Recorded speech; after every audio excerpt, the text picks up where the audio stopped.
Witam wszystkich bardzo serdecznie, Kariot mówi i witam was w nowej w sumie serii na tym kanale. I będzie to seria, która będzie służyła mi jako swego rodzaju vlogi, pogadanki i tak dalej. Było już wielokrotnie próby na moich poprzednich kanałach i być może teraz się faktycznie uda, że będzie to jakoś bardziej regularne i będzie jakkolwiek miało miejsce. I seria ta nie ma być tylko i wyłącznie dla mnie, ma być też dla was i ma służyć jako swego rodzaju możliwość napisania co się chce. Innymi słowy, w komentarzach możecie się czymś pochwalić, możecie się czymś wyżalić, możecie mi polecić jakiś twór do recenzji lub po prostu do spojrzenia, możecie napisać cokolwiek. Generalnie ta seria ma służyć, jak powiedziałem, dla mnie, ale i dla was. Więc możecie pisać co chcecie, aby w komentarzach działy się dyskusje, działy się pochwałki, działy się smutki, co chcecie. Piszcie co chcecie. Ma być to dla was i mam nadzieję, że coś tam się wydarzy. I mam świadomość, że mój kanał jest praktycznie nieistniejący i nie wiem, jak dużo mam osób regularnie oglądających moje filmy, ale mam nadzieję, że będzie to rosło, bo aktualnie z tego co patrzyłem jest 204 subskrypcje i ja wiem, że liczba subskrypcji nie oddaje wyświetleniom, ale kwestia tego, że cieszę się, że osiągnęliśmy chociaż te 200 subów, i jestem z tego ogromnie dumny, że kanał się rozrasta, więc pożyjemy, zobaczymy, a tymczasem zaczynamy z Kariot Mówi. Na początku coś, czego się w sumie nie spodziewałem, czyli jakaś taka nowa zajawka w moim życiu i nie mam tu na myśli, że ja to praktykuję, ja bardziej sobie słucham i znajduję i chodzi tu o beatbox. Generalnie nigdy jakoś szczególnie nie przykładałem wagi do beatboxu, ani nigdy jakoś nie zwracałem na niego szczególnej uwagi, ale podczas przeglądania sobie TikToka znalazłem gościa, który ocenia czy recenzuje właśnie beatbox i wtedy pojawił mu się gość, który ma pseudonim Wing i akurat wykonywał swój utwór o nazwie Dopamin. Dopamin.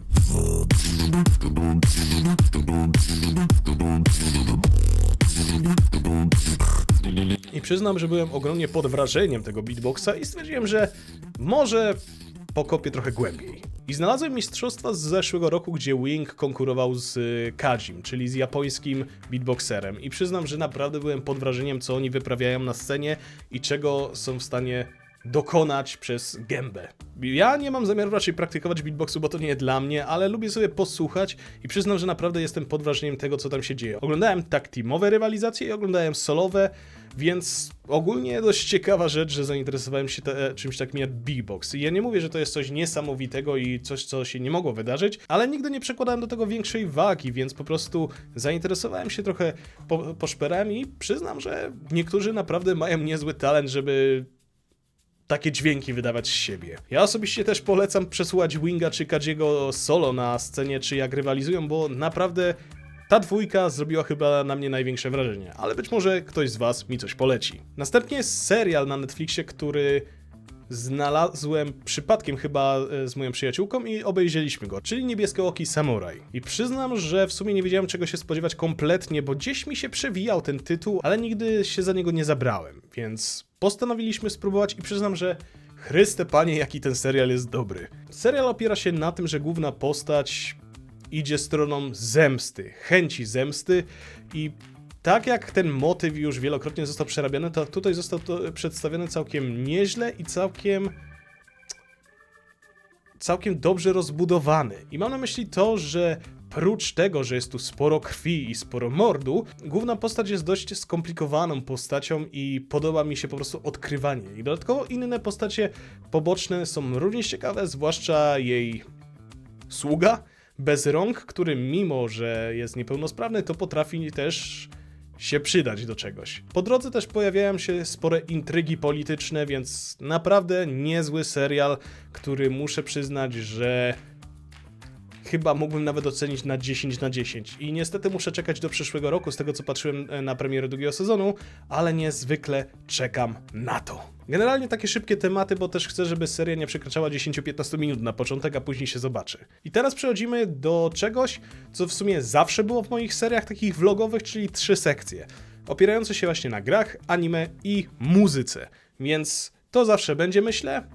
Tak mi się wydaje, więc zaczniemy od gier. Ten rok przyznam, że jeśli chodzi o gry, to przyniósł mi to, że na początku obawiałem się, co z tym rokiem będzie. I chociażby mówię tu o Assassin's Creed Shadows. I od razu mówię, że ja w to nie grałem, ale jeśli ktoś ma zamiar się czepiać tego, że oceniam grę przez to, że nie ograłem, to nie do końca. Ja po Assassin's Creed Origins już nie gram w asasyny. Już tłumaczę dlaczego. Z tego względu, że po Originsie to już nie są dla mnie asasyny. Z tego względu, że Origins, tak jak rozumiem fakt powstania samego zakonu i historia tego, jest dla mnie w porządku, chociaż sama gra mnie nie ujęła.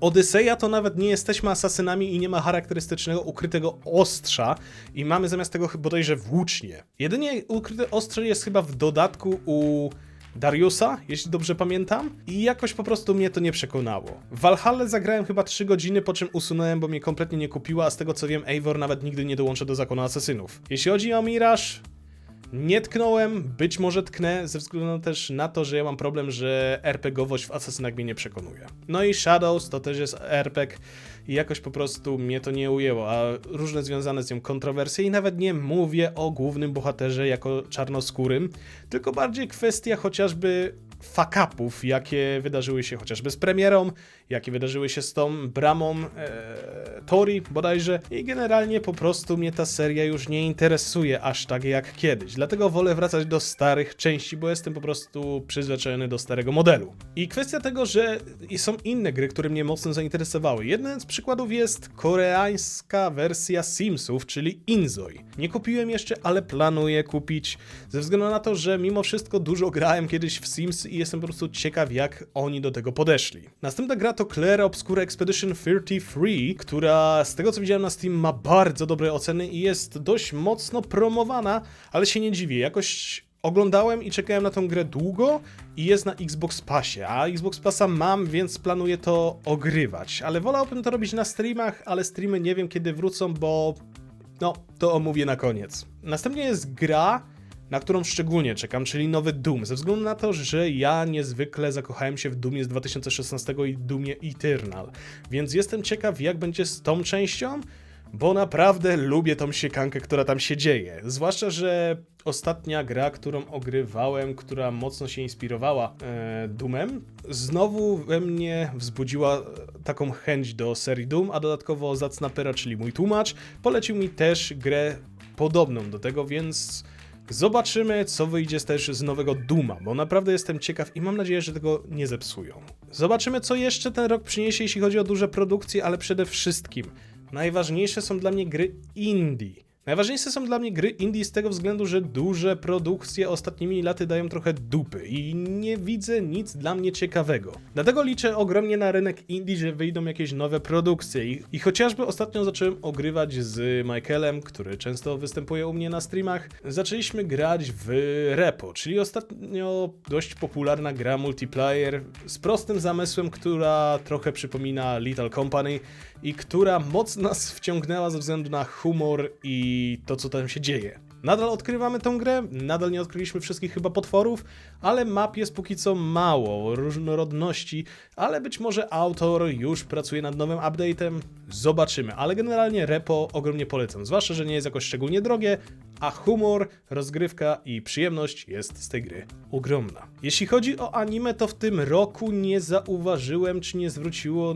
mojej uwagi żadne nowe anime, z tego względu, że no, nie widziałem nic w sumie, co by mogło mnie zainteresować, a mój kolega z pracy, który ogląda masywnie dużo anime, tak naprawdę nic mi nowego nie polecił, a wręcz mówi, że ostatnie produkcje nowe, które obejrzał, to jest straszny kicz. Nie podam wam teraz niestety tytułów, bo nie pamiętam ich, ale generalnie pamiętam, że było jakieś anime, z którego się śmialiśmy, gdzie motto to było Cock will save the world. Być może teraz pokażę wam plakat albo coś takiego, bo coś takiego oglądaliśmy, ale nie wiem, czy to było prawdziwe anime, czy tylko jakaś parodia. Dlatego myślę, że póki co skupię się chyba na kontynuacjach anime, które oceniałem, czyli chociażby Oshinoko, który zacząłem drugi sezon, Golden Kamui i chyba Horimiya. Horimiya dostała, nie wiem czy mogę nazwać to drugim sezonem, czy po prostu to są chyba dodatkowe opowieści z tego anime, więc nie wiem, czy wydarzy się tam coś wyjątkowego, czy coś nowego, czy po prostu jest to taki wypełniacz, żeby móc jeszcze trochę posiedzieć z bohaterami, którzy spodobali się, albo jakkolwiek to określić. Jeśli chodzi o muzykę, to przyznam, że sporo się będzie dziać w najbliższych miesiącach bądź latach. I mówię tu o tym, że dwa zespoły, które recenzowałem, jeden z nich jest Judge Minos i z tego co patrzyłem na różne posty na Instagramie, chłopaki pracują bodajże nad nowym albumem i kurwa mać w końcu! Pod jednym pamiętam postem nawet dałem Ozzy'ego Osbourne'a z gry Brutal Legend, gdzie mówi "It's about fucking time!". Czekam na ich album już kilka lat i na chłopaków bardzo mocno liczę, z tego względu, że jest to jeden z pierwszych albumów, który rozpoczął moją podróż do poznawania małych zespołów, więc mam ogromne oczekiwania wobec tego albumu, więc czekam na nich i mam nadzieję, że album będzie naprawdę zajebisty. Drugi zespół, który bodajże pracuje nad nowym albumem, jest The Lightbringer of Sweden. Zespół, którego zrecenzowałem 2 albumy i który niesamowicie mi się podoba ze względu nie tylko na muzykę i wokal, ale historię, która przedstawia generalnie w swoich utworach, bo oba albumy się ze sobą łączą, więc jestem ciekaw, czy trzeci album też będzie się jakoś z tym łączył, czy będzie to kompletnie nowa historia z ich uniwersum. Jestem ogromnie ciekaw, co zrobią, co nagrają, co napiszą, jeśli chodzi o teksty, więc mi pozostaje tylko czekać i mam nadzieję, że to będzie kolejny dobry album, bo póki co ich oba albumy są dla mnie naprawdę dobre i trzymają wysoki poziom. Pożyjemy, zobaczymy. Coś, z czego jestem ogromnie szczęśliwy albo dumny, to to, że jeden z zespołów, który również recenzowałem, czyli Wings of Steel, będzie grać w Polsce, w Poznaniu i w Warszawie. I z tego co pamiętam, grają w lipcu i muszę tam pojechać, chcę tam pojechać ze względu na to, że po pierwsze recenzowałem ich albumy, po drugie pierwszy zespół zagraniczny z takich mniejszych, których zrobiłem recenzję, gra w Polsce, więc jest to dla mnie ogromny zaszczyt, że zagrają w Polsce i jest możliwość, żebym na nich pojechał i chcę z tego skorzystać z tego względu, że niesamowicie podoba mi się ich muzyka i po prostu jestem szczęśliwy, że udało im się to osiągnąć, że mają swoją trasę po Europie i będą również w naszym kraju. Więc ogromnie czekam na to, czekam aż będzie możliwość kupienia biletów i chcę tam pojechać i usłyszeć chłopaków na żywo. Ostatnia rzecz tak z muzyki to to, że pierwszy raz w życiu pojadę na koncert Iron Maiden. W sierpniu w Warszawie będzie koncert i to będzie mój pierwszy raz, kiedy będę na Iron Maiden. I ogromnie jestem ciekaw i ogromnie jestem podekscytowany, ale też zestresowany z tego względu, że duża ilość ludzi mnie jednak stresuje i trochę się tego boję. Zwłaszcza, że ostatnio na Nocnym Kochanku we Wrocławiu, jak był debiut albumu Urwany Film, to jednak ta ilość ludzi troszeczkę mnie przytłoczyła. Dałem radę, ale było to dla mnie trochę przytłaczające, więc przy Iron Maiden mogę mieć większe wyzwanie, ale jestem niezwykle podekscytowany, że chłopaki zagrają. Jedynie co to trochę mi szkoda, że nie będą grali utworów z albumu Book of Souls, bo jest to jeden z moich ulubionych, ale będzie The Number of the Beast, więc to jest coś, co mnie satysfakcjonuje wystarczająco, bo ten album też jest dla mnie zajebisty. I w sumie to tyle, jeśli chodzi o tego pierwszy odcinek, ze względu na to, że to tak trochę szybko i chaotycznie, ale chciałem też pokazać wam, jak to będzie wyglądać, jak się będzie prezentowało. No i też być może czekam na wasze jakieś komentarze, żeby zobaczyć, co z tego będzie i czy w jakiś sposób zaangażujecie się. Ja wiem ponownie, że to jest mały kanał i prawdopodobnie będzie pusto, ale być może ktoś z moich znajomych coś napisze i to zachęci innych. Nie wiem, zobaczymy. Ponownie, komentarze mają służyć wam do wszystkiego. Możecie się pochwalić, możecie napisać coś wesołego z waszego życia, możecie napisać coś niewesołego, możecie mi coś polecić, możecie napisać co chcecie, dać jakiś ślad po sobie. Komentarze są do waszej dyspozycji, możecie robić tam co chcecie, byle zachowując jakąkolwiek kulturę i nawet nie mówię o przekleństwach, bo ja sam kurwa przeklinam, tylko chodzi o to, żeby nikogo nie obrażać, wszystko było z pełną kulturą i żeby po prostu pisać grzecznie. I też tak na koniec kwestia filmów i streamów. Ci, którzy nie wiedzą, a dawałem ogłoszenie na Discordzie i na Twitchu, na początku marca doszło do małej tragedii w mojej rodzinie. I od tamtej pory można powiedzieć, że żyję w żałobie. Jest to dość ciężka sytuacja ze względu na to, że myślałem, że jakoś to przeboleję, czas minie i będzie ok, ale niestety to się już ciągnie 2 miesiące i nadal jest to dla mnie trochę trudne. Do tego stopnia, że musiałem wrócić na leczenie do psychoterapeuty. I z tego względu też nie ma streamów, bo nie czuję się na siłach. A takie nagrywanie offline jest dla mnie troszeczkę łatwiejsze, bo jednak live to jeśli ktoś jest, to mnie obserwuje na żywo, a ja nie chcę, żeby ktoś na żywo obserwował, jak gdzieś tam się załamie w pewnym momencie. A tak to offline, jak coś się stanie, to po prostu wyłączę nagrywanie i tyle. A jednak chwilowo nie wiem, kiedy wrócę do streamowania. Chwilowo jest to troszeczkę za trudne dla mnie i wolę na tym zostać, żeby sobie chwilowo nagrywać offline. W pewnym momencie też prawdopodobnie skończą mi się filmy do robienia, jeśli chodzi o recenzję i będzie przerwa. Nie wiem, czy będzie to tydzień, nie wiem, czy będzie to 2 tygodnie, nie wiem, czy to będzie miesiąc, czy dłużej. Ale w pewnym momencie skończy mi się lista i prawdopodobnie nie będę mieć co robić. Za co przepraszam, ale też proszę o zrozumienie właśnie ze względu na mój stan. I też taki trochę apel do ludzi. Nie chcę nikogo też pouczać jakoś wielce o stanie psychicznym, bo każdy indywidualnie to odbiera, każdy indywidualnie z tym żyje, tak? Ja osobiście żyłem 10 lat z depresją, wtedy poszedłem do psychiatry i mi to pomogło. I po tych 3-4 latach, odkąd nie chodziłem na terapię i po tych kilku latach, po 3-4 latach znowu to wróciło i znowu wymaga to, żebym podjął się leczenia. Dlatego też mój stan, moje filmy i tak dalej będą się powiedzieć różnie, a mój apel do ludzi, którzy cierpią ze względu na różne powody, to żeby też się nie bać i spróbować podjąć jakiekolwiek leczenie. I ja wiem, że niektórym może to nie pomóc, bo na przykład nie terapia będzie dla nich sposobem, a coś innego, ale mimo wszystko zachęcam z tego względu, że w moim przypadku to właśnie terapia mi pomogła. Nie tylko leki, ale i rozmowa.